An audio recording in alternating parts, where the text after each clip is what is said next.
Hello, welcome back to GameSpot's continuing coverage of E3 2016. We are on the GameSpot stage talking to developers all day long, and I'm delighted to be joined with Cory Barlog. Sir, Sony Santa Monica, you guys did a real good job of keeping a tight lip on God of War. What's it like to find out people out there talking about it?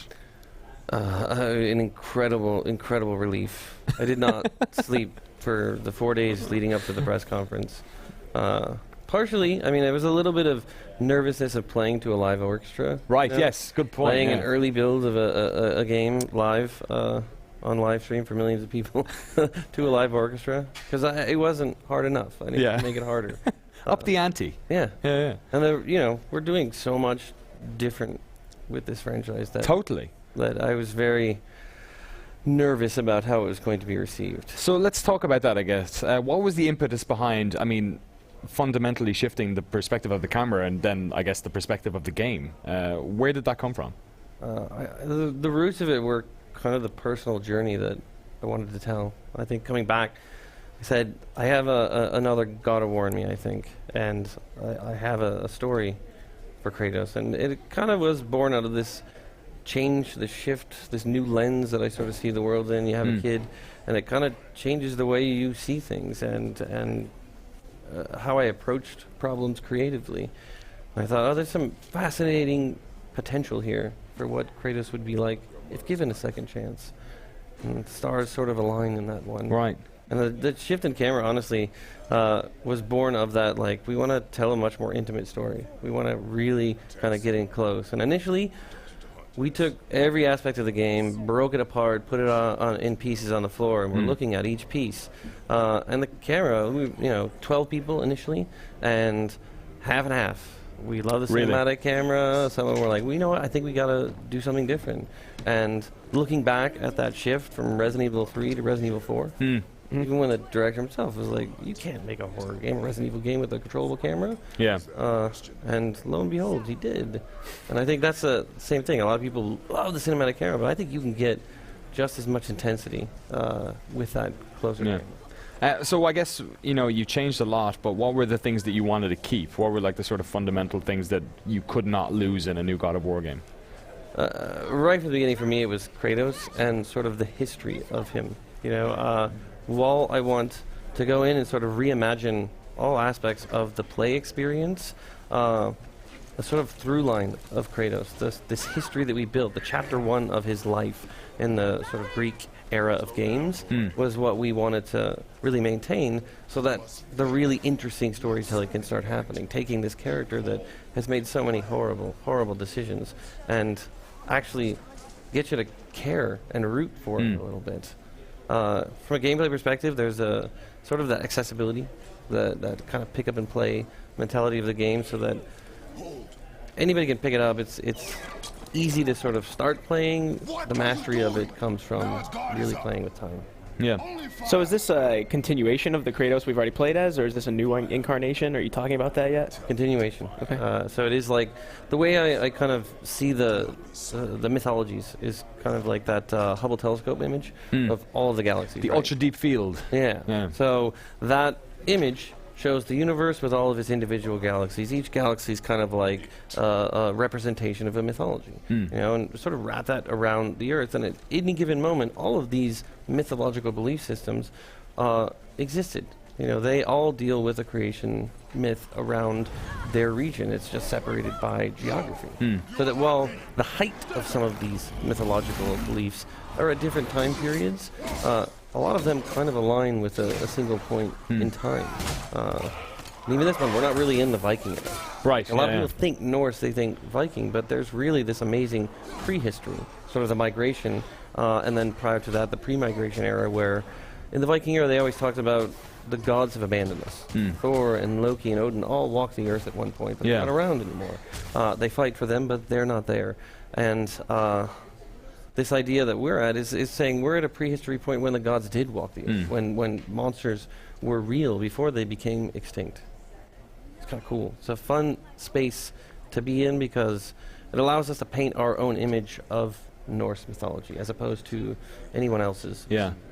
You were saying obviously about how you're sort of your personal.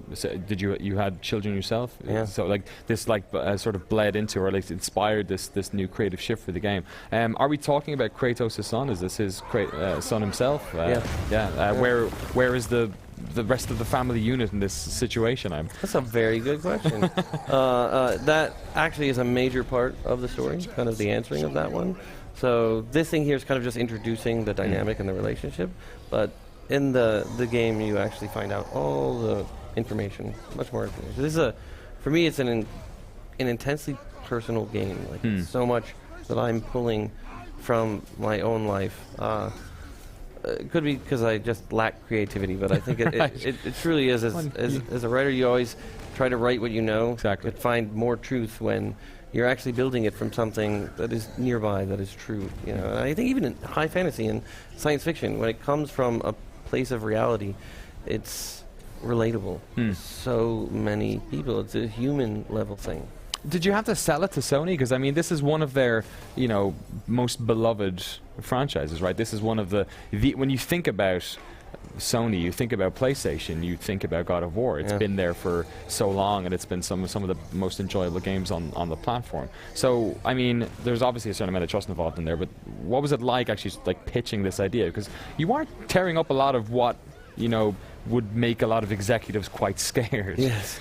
Yeah, I had kept in communication with Shannon Studstill, and when she took over the studio again, we kind of got in conversations for about a year, really toying around with this thing, saying, I think I have a crazy idea. And I think immediately she was like, okay, I think we can do this. We started bringing people back together, getting that core team, putting a pitch together. And surprisingly, everyone kind of got it very quickly. Right. I think I credit it to the concept that it's a very simple concept. The idea of Kratos being able to change because of his child. That idea of how much of ourselves, our real selves, do we show our children, and how much of what we do changes when we know we have a mirror reflecting our flaws back at us. Right. Yeah. And they kind of all were rallying around and excited, and I think that Sony-wide, the whole organization really backed us incredibly on this one. And what have you thought about the response from your fans as well? I mean, critics, at least within our own little bubble, it has, like you said, actually, it's been like, oh yeah, okay, this actually fits. Like there's a remarkable sort of understanding right off the bat. What's it been like for diehard God of War fans who might have been looking for a new God of War? What have you seen from those communities? I haven't seen a ton because I've literally been going nonstop since Sunday. I take a little bit of a break here and there. I actually fell into a reaction video rabbit hole last night. Okay. And was up until 4 in the morning watching. I never even knew this existed. Right, yeah. The idea of people taping themselves watching something. But it is the greatest thing I have ever experienced. As a creative, you sort of pay for this stuff. You pay for understanding how people react to various things and seeing sort of the true emotional reactions, they ebb and flow. And I watched some of the God of War stuff, but then I just kind of watched everything. I was soaking up every reaction video I could find because it was just so incredible. And then 4 o'clock rolls around and I haven't slept, so it was a very rough night. But I think overall the reaction has been amazing. I expected it to be exceptionally polarizing. I know our fans, they trust us, so even I think in this early phase when people are skeptical, they have concerns, that's great. I think it's fantastic to question that, and keeping in communication with us and letting us know the things that they're worried about, that I think was what makes a better game. Mike, what was your reaction when you saw this? I'm interested. Yeah, it was interesting at first, like you said, the camera shift, it struck me as more of, over the shoulder. I was thinking to myself, it's going to be tough trying to implement what I assume there will be a lot of melee combat with a controllable camera, right? Yeah. Most of the time, melee games are this third-person action. You think Devil May Cry, you think God of War 1, 2, 3, and Ascension. I thought maybe that's interesting that they're kind of taking this perspective with the kind of combat I associate God of War with. And then, of course, this moment, beginning of the press conference, is kind of a macabre, somber end to the demo. Yeah. Kind of hints at some themes you might be seeing between the father and son, like a dynamic that's appealing to me. You see it in a lot of movies. You see it in like The Road. You see it in right. I got a real sort of the final chapter of Red Dead Redemption. Actually, Sure. this sort of reminded me a The lot. Last of Us kind of that sort of dynamic. stuff. But This is a very controversial moment for the demo to end on something like this, because I think even in the team, a lot of people were talking about, look, this is not how we ended big, bombastic, monster, and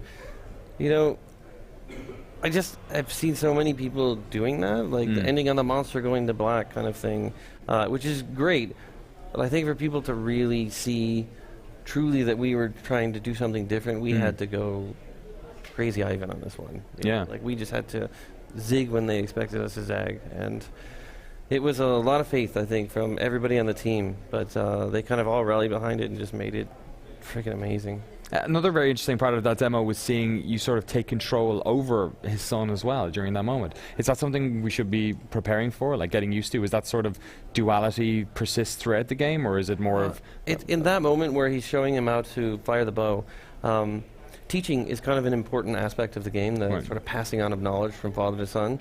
And in a time where literally survival is like a footstep at a time, it means a lot to pass on information to allow them to survive in this very harsh world. And so those sort of father-son teaching moments could just be a cinematic moment, but as much as we can, we're trying to make them interactive.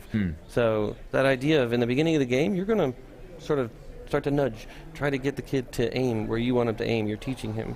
But as time progresses, fairly quickly, he's going to be a kid. I got it, Dad. Go away. Right? And he sort of achieved not a level of mastery, but at least a level of confidence. Because the kid is not just a delivery system for narrative. He's not just going to follow you around and kind of give you information. We wanted him holistically sort of connected to the game. So there's literally a button dedicated specifically to the kid. Right. And then put in concert with the actual camera motion, you kind of have this sort of binary system that allows you to very simply, very easily, wherever you're looking at, press the kid button. And the context of what you're looking at determines whether you're going to interact in a puzzle, interact with the environment, you're going to attack an enemy, and how you sort of load out the kid, how you upgrade the kid, will actually affect what it is you're going to do there. Right. So it's not, we never wanted the son to be a burden. He's not something you need to babysit. He is exceptionally competent in the sense that when you are not using him, he is passively moving around the battlefield in situations where there are 15 enemies and 2 of them are really difficult enemies, 13 are just kind of less minor enemies. He'll automatically split the battlefield, try to gain attention of some so that you can focus on them, the other ones. If you want him to do something else, you send him over there, go attack those guys. It's very simply single button. if you'll pardon the comparison, it's kind of a similar theme I see might be at play here. Uncharted 4, a lot of people have been talking about how the way you look at Nathan Drake in that game actually addresses his character throughout the first 3. And now here, like you had said, now Kratos has this mirror, this sun to see himself through. Is there going to be some sort of self-examination throughout the whole game? Oh yeah, totally. He is. It's interesting because this character that we've been so familiar with, hitting this very particular note quite often throughout that 7 games within the Greek era, seeing him kind of start to make different decisions, seeing him struggle with the concept of controlling rage, because to him, godhood is like a disease that was thrust upon him without any choice on his part. And the side effect of that disease is rage. He has this god side and this human side, 2 things that were never meant to coexist together, creating this incredible amount of rage that in that previous era of games, he was the Hulk. He was the Hulk all the time, 24/7, because he didn't know how to be Bruce Banner. And in this game, in this iteration, it's like the son is teaching him how to be human. It's bringing out that sort of closeted humanity that he stamped down for so long. But it is a struggle. He fails constantly. It's like us as parents, us as children, like we fail nonstop. It never stops us, and if it knocks us down, it's the getting back up that's awesome. It's not the success. The success is sweet at the end of a really hard-fought road, but getting back up after each knockdown, after each failure, that's what you root for. That's what you care about. It's presumably quite a challenge as a designer to try and marry these like intimate moments with. I'm assuming we're going to have quite large scale, bombastic battles like we're sort of used to. Am I assuming incorrectly? Actually, is that? You are assuming correctly. Okay. We with this demo, we kind of felt people know we can do that. People know we can do big bosses. That we can do these kind of grand set pieces. What we need to do is make them believe in the new Kratos and see and sort of give him a moment of rooting for him. Wow, I felt something different when watching this. I didn't just feel rage and tension and fear. I felt something completely different. It's wonderful. Thank you so much, Cory Barlog, for coming on and telling us all about God of War. When will we see more of it? It's one of these games that everyone's asking to see more. Wow, I don't know, man. When I guess we're ready to show. Seems like you've had an E3. Seems like you're probably pretty busy and pretty tired of showing people. Oh, we literally are going back to work almost immediately after this and crushed under the weight of being, always behind schedule. That's game development. You are always a year late. You never can get above water, but that's what makes it exciting. Yeah, and hopefully God of War will be worth waiting for. Thank you so much, Cory, for coming on. Appreciate your time. Thank you. And thank you so much for watching here on the Airhead stage at GameSpot's coverage upstairs here at the Electronic Triple. We are done for our second day. Congratulations to everyone for putting this show together, especially all the wonderful people in the back who never get any credit. You know who you are. Thank you so much. You know who you are for watching on YouTube, on GameSpot, on Twitch, on Facebook probably. I don't know. You're probably watching. There's so many things now. I can't even remember all of them. We are back tomorrow with a bunch more games. I'm looking at it here. Lawbreakers with Cliffy B in the morning, Dawn of War 3, Halo Wars, LEGO Dimensions, loads more. E3 feels like it's been going on forever, but it's not over yet. We got one more day of this, so make sure you hit that subscribe button, hit that follow button, and we'll see you guys tomorrow morning. Take care. You're watching the GameSpot stage, brought to you by Airheads.